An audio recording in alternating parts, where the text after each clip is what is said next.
Hello everyone, কেমন আছেন? আমি ভালো আছি। আজকে আপনাদের সঙ্গে শেয়ার করছি কাতলা মাছের মালাইকারি। এটা আমার শাশুড়ির রেসিপি, শাশুড়ির থেকে শেখা। যে শাশুড়ি শাশুড়ি তারপরে আমার শ্বশুর এরা সব চিংড়ি মাছ খেত না। তো মালাইকারি তো খেতে ভালোই লাগে সবার। তো তখন উনি কাটাপোনা মাছের এরকম মালাইকারি করতেন। যে চিংড়ি মাছের যেহেতু অ্যালার্জি ছিল, তো সেই জন্য এইভাবে উনি করতেন, আমাকেও শিখিয়ে গেছিলেন। তো আজকে আমি অনেক দিন পর মনে হলো যে কোকোনাট পাউডারটা ছিল, দেখুন ম্যাগির কোকোনাট পাউডার, এটাই আমি ইউজ করি। আর এদিকে দুধ গুলেও রেখেছি অলরেডি। এদিকে দুটো মাছ ভেজে নিয়েছি, আর এদিকে আর দুটো মাছ ভাজা চলছে। মাছ ভাজাটা আজকে আপনাদের দেখালাম না। আর এদিকে অল্প একটু আদা, একটু রসুন দেবো, আর এই পেঁয়াজ আর একটা কাঁচা লঙ্কা আমি বেটে নেবো। আর দেবো এতে গোটা গরম মশলা ফোড়ন, তেজপাতা দিয়ে আমি রান্নাটা করব। তো আমি গুছিয়ে সবই নিয়েছি, মাছটা ভেজে নিয়ে ফিরছি। দেখুন মাছ ভাজা হয়ে গেছে। এখানে প্রথমে একটু গরম মশলা ফোড়ন দিয়ে দেবো আর দুটো তেজপাতা। গ্যাসটা যে নিভিয়ে দিয়েছি ভুলেই গেছি, গ্যাস জ্বালিয়ে দিলাম। এটা একটু ফোড়নটাও ভেজে নিই, তারপরে ফিরছি। গরম মশলা ভাজা হয়ে গেছে। এখানে আমি 1.5 খানা মতন পেঁয়াজ রেখেছি।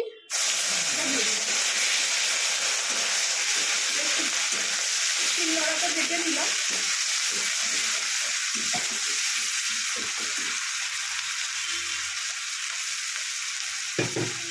শিলনোড়ায় বাটার মশলা টেস্টই অন্যরকম।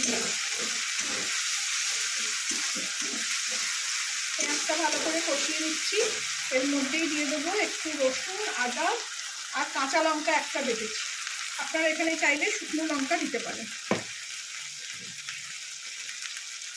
দিয়ে এই ধোয়া জলটাও দিয়ে দিলাম, দিয়ে একটু কষিয়ে নেবো। আমি যখন আমার চ্যানেলে চিংড়ি মাছের মালাইকারি আছে, আপনারা গিয়ে দেখে আসতে পারেন। চিংড়ি মাছের মালাইকারি যখন করি তখন কিন্তু আমি রসুন দিই না, কারণ চিংড়ি মাছেরই এমন একটা ভালো গন্ধ থাকে যে সেখানে রসুনের দরকার হয় না।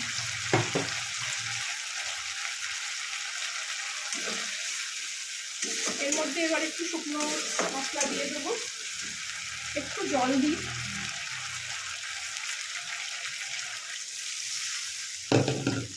মশলাটা যাতে পুড়ে না যায়।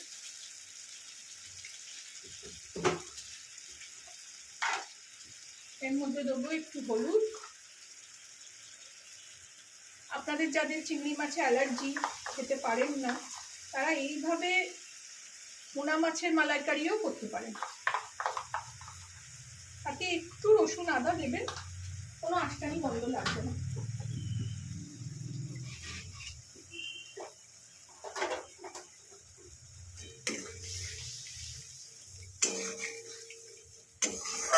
এটাকে ভালো করে কষিয়ে নিয়ে ফিরছি। এখানে দেখুন তেল ছেড়ে আসছে, মশলা অলরেডি কষানো হয়ে গেছে। এবার এখানে একটা একটা করে মাছ দিয়ে দেবো।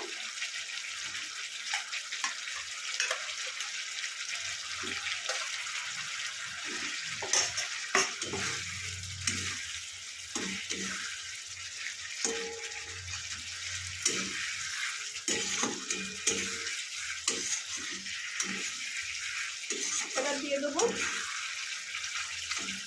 নারকেলের দুধটা। এই রান্না করতে বেশি সময় লাগে না, খুব চটজলদি রান্না।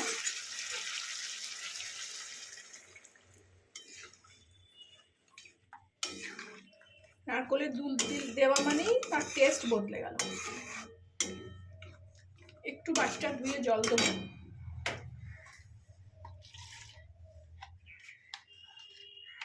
আঁচটা জড়িয়ে রেখেছি আমি এই সময়।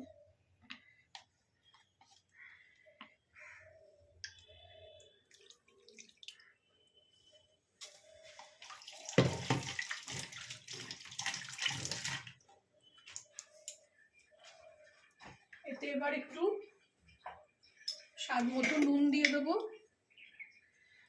যেহেতু মালাইকারি, একটু মিষ্টি ঝাল এরকম খেতে হবে।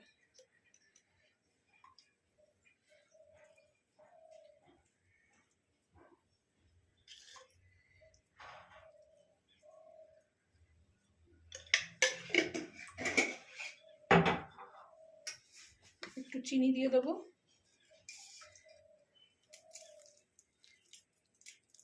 অলরেডি নারকেলের দুধ মিষ্টি।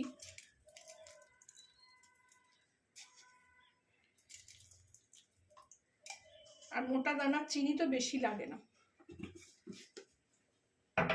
আর দিয়ে দেবো দুটো চেরা কাঁচা লঙ্কা, চিড়ে রেখেছি এরম ভাবে।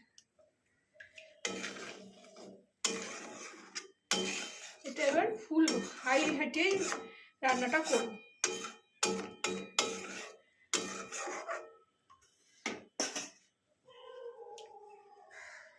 এইটা ফুটে উঠছে, এবার এটাকে আস্তে করে দেবো।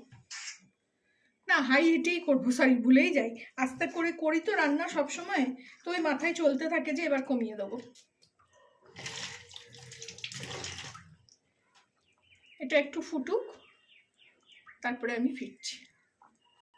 তার সঙ্গে আজকে দেখাই কি কি রান্না করেছি। আজকে ভাত করেছি, একটু আগেই করেছি, ঠান্ডা হয়ে গেল, শীতের দিন তো না বলেই ঠান্ডা। পেঁয়াজ কলি করেছি, ধনেপাতা টমেটো দিয়ে রাঁধুনি ফোড়ন দিয়ে ডাল করেছি, মুসুর ডাল। আর এদিকে স্যালাড কেটেছি, শসা আর টমেটো আর পেঁয়াজের ওই যেটা বাটলাম মধ্যিখানের ওইটুকুনি রেখেছি, খেয়ে শেষ করে দেবো, রাখলে ঘরে গন্ধ হয়। আর এইদিকে একটু আছে তেল চচ্চড়ি রেখে দিয়েছিলাম, আজকে খাবো। আর তার সঙ্গে এদিকে মাছ ফুটছে, মাছ অলরেডি হয়ে গেছে। এবার এটাকে নিভিয়ে দেবো, দিয়ে সার্ভ করে নেবো। বেশ ঘন ঘনই হয়ে গেছে, আর থাকলে তো আর একটু ঘন হয়েও যাবে। এবার এটাকে আমি সার্ভ করে নেবো, এটাকে নিভিয়ে দিই। এটা মাছ ভেজে রেখেছিলাম, এইখানেই আমি এটাকে সার্ভ করে নেব। খুব সুন্দর গন্ধ ছাড়ছে নারকেলের, টেস্ট করেও দেখলাম দারুণ খেতে হয়েছে। আপনারাও বানাবেন, আমি যেভাবে দেখালাম যেভাবে শেয়ার করলাম। জানাবেন আমাকে কেমন লাগলো। কাতলা মাছের কালি মানে কি বলে, কাতলা মাছের দেখুন ভুলে যাচ্ছি কি, মালাইকারি, কাতলা মাছের মালাইকারি কেমন লাগলো আপনাদের কেমন লাগলো জানাবেন। ভালো লাগলে আমার চ্যানেলটাকে একটা লাইক, শেয়ার অ্যান্ড সাবস্ক্রাইব করে দেবেন। Thank you for watching.